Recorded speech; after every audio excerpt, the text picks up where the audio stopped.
சச்சிதானந்த குமர குருவராயே சாட்சாத் சிவபெருமானோ அம்மையுமே நகேஸ்வரிய பார்வதாதேவியுமாகவே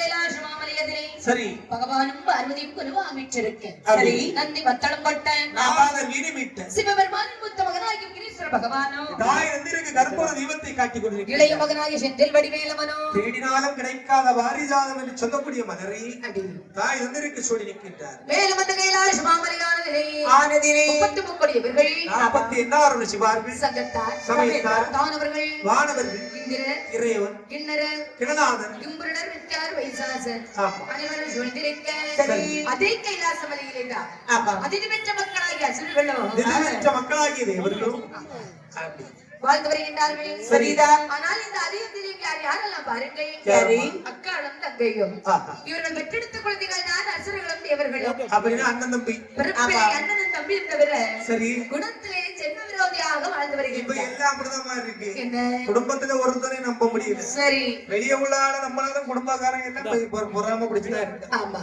எதிரியா தான் இருக்கு.